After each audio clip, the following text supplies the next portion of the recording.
Good morning and welcome, Patriot Radio News Hour. Joe and Jason on this Monday. And right now, Jason is invisible on YouTube, but don't worry. He is actually physically there. We'll get to him in just a minute, and I'll let Jack know that Joey's on the line, but he cannot hear anything. Jack, if that will help you, let me know if that gets worked out as we're working on our new system here. We're working on it. We're working the kinks out. Every day we learn a little bit more. But if you're just waking up today, if you haven't been paying attention, the second largest bank failure occurred over the weekend with First Republic. We'll give you all the details. Just not shocking that J.P. Morgan, yes, J.P. Morgan is going to end up with the deposits of First Republic. But before we get to that, our toll-free number, 800-951-0592. The website at allamericangold.com. And, Jason, can you hear me? Yeah, I can hear you. You're quiet, but I can hear you, and I think you can hear me. I can absolutely hear you. Now, we'll see if, I don't know that Joey can hear us yet. Joey, can you hear us? Guys, can you hear me? Yep, we got you. All right. Awesome. Yeah, Dad, yours is a little quiet. Jason's is loud and clear. All right, we're working on that, but hopefully you can hear me good enough. Obviously, Joey works at Northwestern Mutual. We've been telling everybody, hey, you don't want to have excess money in the bank. Obviously, get your gold and your silver put away, but that's why you call people like Joey at Northwestern Mutual, because you guys aren't a bank. You guys don't have cash problems. You don't have to worry about limiting withdrawals or getting taken over. But I think Jamie Dimon said it right this morning. This part of the banking crisis is over. But unfortunately, Joey, I think there's more to come, especially if you watch Warren Buffett, his right-hand man, Charlie Munger, talking about these banks being loaded with commercial real estate, which he says is loaded with commercial real estate defaults. I think that could be the next leg that's going to pressure a lot more of these banks. Yeah, you bring up a good point, which is certainly something that could bring a lot of pressure in the future on these banks. And, one thing about Northwestern Mutual, we're not a bank. We're not publicly traded. So we're not impressing stockholders, which has allowed us to hold more cash than everybody else. Right? We are able to have more cash than everyone else simply due to our premiums to the life insurance and then the way we invest. We're highly regulated. We're AAA rated. By no means we are a bank. When people give us their money, they always have access to it. And you bring up the point of these banks all being in the commercial real estate. Well, they're putting all of their eggs, or most of their eggs, into one basket, which is something you would never see Northwestern Mutual do as a company. And on top of, hey, get your gold, get your silver. A lot of advisors out there, they're against buying gold and silver. They're against that due to, hey, instead of having gold and silver, why don't you invest more dollars with me? Right? Whereas myself and my team, gold and silver is a great part of your portfolio. I want to make sure we do have some of that. When the market has bad times, gold and silver generally do pretty well, right? But making sure we're not putting everything into one basket and we're creating diversification and we're drawing out a plan that's designed to help you achieve what you're trying to achieve in your life, whether it's a vision for retirement, it's paying for your children's education, it's leaving something behind, or maybe it's just planning that awesome trip to Europe you have with the family.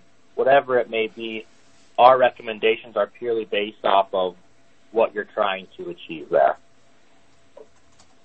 Yeah, and exactly. You talk about what people are trying to achieve.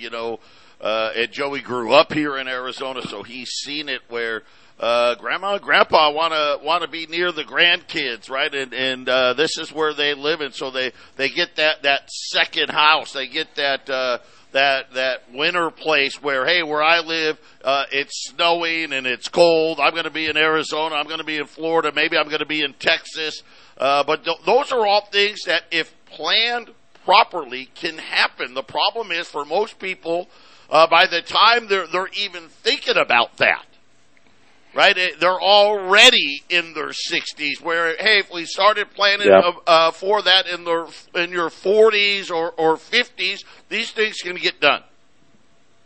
Exactly. I mean, there's so many of these goals that we have, but we just don't plan for them, especially when we're younger, like you mentioned, 40s and 50s. And by the time, like, oh, we need to do it, we're 60. But, part of that, if you do have a relationship with an advisor, is they're not asking you the right questions of what things truly matter to you. When we talked about retirement, that's something we're going to bring up. Okay, well, hey, today you live in Colorado. Have you ever thought about retiring and staying in Colorado, or you think about moving somewhere else and buying a new place?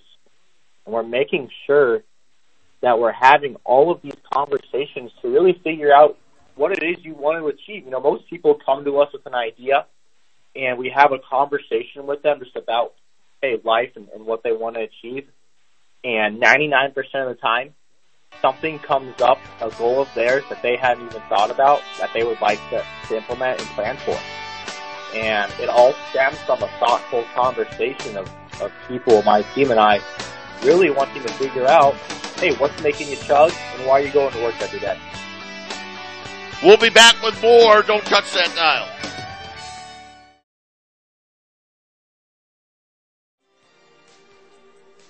I've 10592, Joe and Jason here on this Monday. We have my son Joey from Northwestern Mutual. He's a financial advisor for them. A lot of you have been reaching out because you're figuring out, hey, wait a minute, this may not be the best place for me to put my money. Plus, you know what? My advisor isn't asking me any of these questions. Matter of fact, I don't even know the last time I even talked to my guy. I'm not even sure what he's doing. These are pretty common in the industry, aren't they, Joey? It is very common in the industry, and really what you see is advisors get lazy. Oh, I've been doing this for 20 years now. I've got recurring revenue, blah, blah, blah, blah, blah. Now I just send emails out to people every now and then with an account statement once a year, and then that's it for my service. And I just want people to know that are listening to this, that's not how we operate, and that's not how we do things. Every client matters to us. I don't care if you bring in $10 million a year or if you bring in $50,000 a year. We're going to put in the same amount of effort, the same amount of transparency to make sure we're doing what's right by you. And honestly, the biggest thing that comes with that is communication and educating people on their plan. We want to make sure that we're doing what you want us to do. The relationship is yours to control. You want me to reach out every quarter, we will do that. Every 6 months, we will do that. Once a month, we will do that. I want to emphasize to all KHNC listeners, hey, listen, we are providing a service for you. And whatever you envision that service being, we can tailor it to your needs and what you'd like to have in terms of our communication and transparency. You'll never get dead filed by me. We'll never put you off to the side, because what matters is that we help everyone out and put them in a better spot than we were before.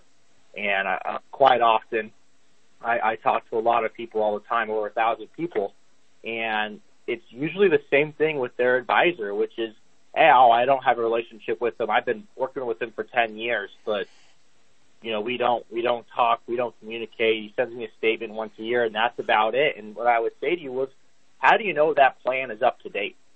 And how do you know that plan is based upon what you're trying to achieve? 10 years ago, you were in a way different spot than you are today. That's why we're making sure we're updating everything every 6 months. I mean, life is so crazy. Things change pretty fast, and before we even know it, most of the time. So that's why we want to make sure we're staying in touch with you. We don't want to just be your financial advisor. We want to be someone you can count on and be in your corner, and someone that's going to provide you with, one, an education on things, but also be 100% honest and transparent with everything that's going on, and especially with our market outlook. As we watch all of this unfold, we got a Fed meeting again on Wednesday. A lot of us expecting another quarter point rate hike. And then there's people, talking, hey, they're going to bring up the possibility of maybe a pause, while still trying to say, hey, rates are going to be higher for longer. But because that's what they have been saying. In other words, we may stop hiking rates, but don't expect us to start lowering rates anytime soon. But again, these are things where when the Fed changes policy, there's a good chance that your portfolio needs to change with it. Yeah, there is a very good chance. I mean, when interest rates change like this, it creates a huge economic cycle, right? Inflation was in crazy highs. So what do? We jacked up the rates, and we continue to jack them up a bit.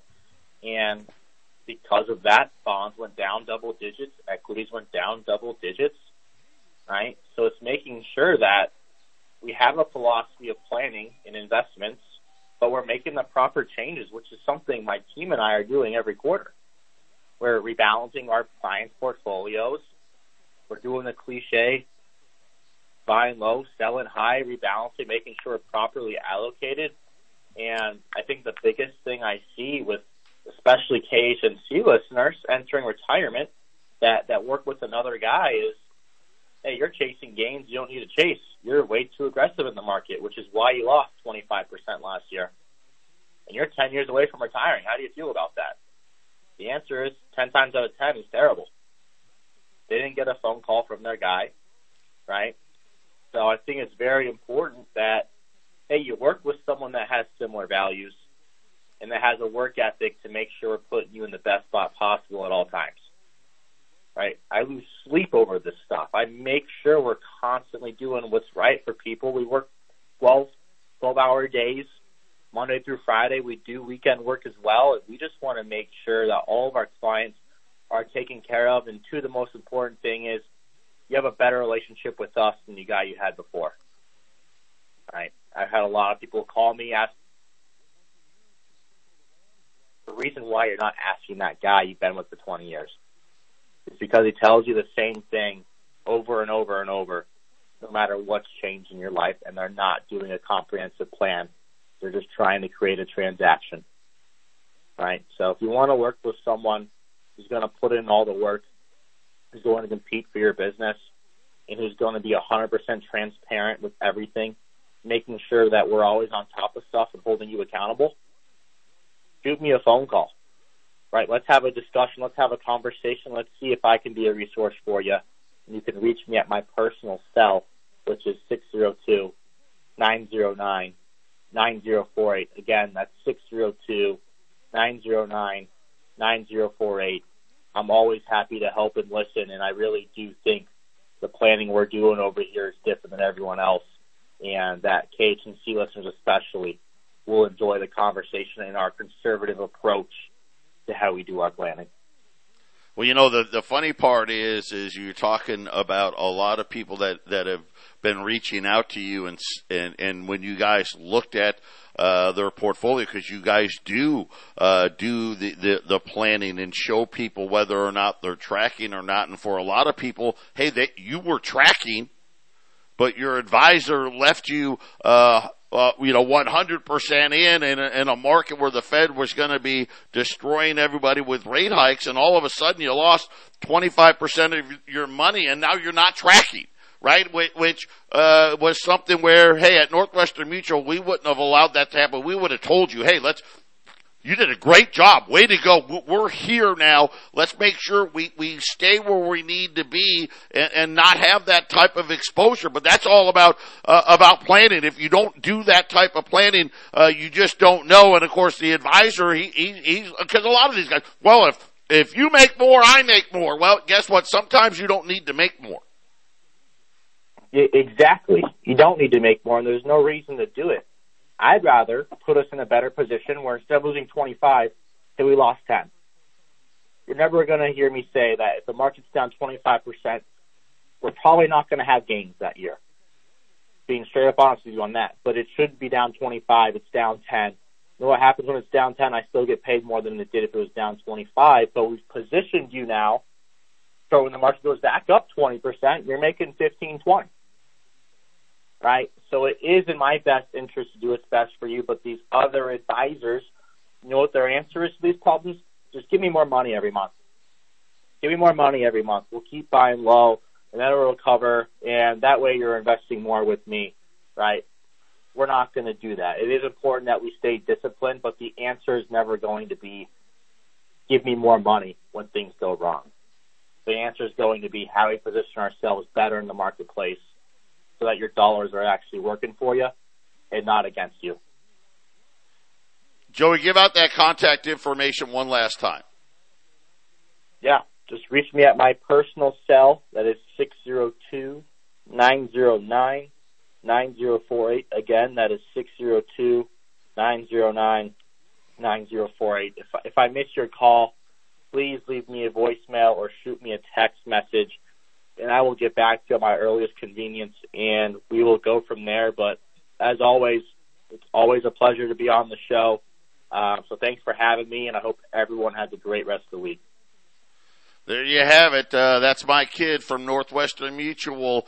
Make sure you're doing right by your money. Listen, no one's going to look out for your money better than you. That's really, at the end of the day, the primary message, but at least you're going to have a guy that's going to always constantly stay in contact with you to help you better do that. So, especially nowadays, I can guarantee you most of these financial planners were saying, oh, it's fine, don't worry. Well, guess what? It wasn't fine. You needed to worry. When we get back, you know what? We'll start because we still got a little bit of time here. Jason, you know, the takeover of First Republic today. The big thing is JP Morgan's going to take over all of the deposits. The FDIC is going to get hit with a $13 billion loss on top of it. And this is the story that you don't get, and this is why people listen here. They're also loaning JP Morgan $50 billion. The FDIC is loaning them $50 billion. So, Jason, this is the thing. When you really add it up between Silicon Valley, Signature Bank, now First Republic, and this loan to JP Morgan, I mean, the FDIC is probably down to, what, $50, $60 billion? Yeah, I got little shades of 1907, you know, JP Morgan, you know, bailing a bank out. That's what started us down the path of the Federal Reserve to begin with, was a JP Morgan bailout. Oh, I'm such a kind individual. Bear Stearns for $2. Yes. I'm gonna save the American economy, but you should put something in place so that this doesn't happen again. And 6 years later, we had the Federal Reserve Bank, and this is definitely a different situation. But still, it's interesting always to hear any of that name being associated with bailing out a bank or helping the financial system, because obviously there's something more going on. And I don't know, Joe. How many more of these banks are they going to be able to buy out? I guess, right? Yeah, three of the four largest bankruptcies or bank defaults have happened this year. And Jamie Dimon's out on TV trying to tell everybody, oh, no, our banking system is very, very sound. No, it's not. That's just simply not true. And when you look at what happened here, not only did they not buy them for $2 a share, right? They set up this little deal that, hey, okay, think about where's First Republic was. They had $100 billion of deposits left. $30 billion of that was from those 11 banks. So really, they only had $70 billion worth of deposits. Then the FDIC takes a $13 billion hit. So that's almost a 20% haircut right there. Then on top of that, oh, by the way, we're going to loan you so we're going to take a $13 billion haircut and then loan you $50 billion. That's $63 billion on $70 billion worth of deposits. Really, ultimately, because another $30 billion, that doesn't count. What is wrong with that picture, Jason? I mean, something really, when you really think about it, this whole thing stinks. Well, and how big is the bailout actually? Because, they tend to fudge the numbers. Just like $5 trillion in bailouts in 2008, that ended up being $29 trillion. So is this one of those things where nobody really can bail these banks out? So secretly, some money is just being run off the printing press, entering the account of J.P. Morgan, and then conveniently bailing out New Republic Bank. I mean, we don't know where the money's coming from, Joe. They could say it's J.P. Morgan, but is it really J.P. Morgan's money that's bailing it out? Yeah, and again, this is the funny part about all of this. When you really figure out what's happening here. We had $19 trillion of deposits. I say had because, listen, at least $1 trillion of that has disappeared into money markets and other places. But you're talking about the need to insure about $10 trillion. Well, how the heck do you insure $10 trillion with $50 or $60 billion? Patriot Radio News Hour. We'll be back right after the break.